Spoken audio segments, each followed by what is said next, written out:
खिड़की की दस्तक। कुहासे से भरी वह सर्द रात किसी रेहैसे का संकेत दे रही थी। आरव अपने कमरे में अकेला बैठा था, किताब पढ़ने की कोशिश कर रहा था। चारों ओर सन्नाटा था, बस हवा की हल्की आवाज कभी कभी खिड़की के कांच को हिलाती।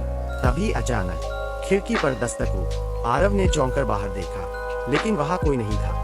उसने इसे अपनी कल्पना समझकर खिड़की बंद कर दी और वापस किताब में ध्यान लगाने की कोशिश की, लेकिन दस्तक फिर से हुई। इस बार आवाज तेज और घबराहट पैदा करने वाली थी।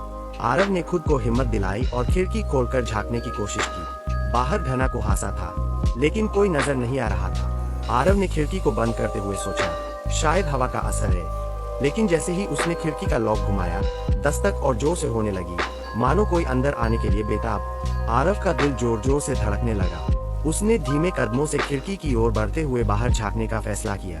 इस बार जो उसने देखा, उससे उसकी चीख निकल गई। वहाँ एक महिला सफेद साड़ी में लटकी हुई थी। उसका चेहरा सीधा आरव की ओर था। उसकी खाली ठंडी आंखें आरव को घूर रही थीं, और उसके होंठ एक डरावनी मुस्कान में फैले हुए थे। आरव ने खिड़की से पीछे हटते हुए जोर से चीख मारी।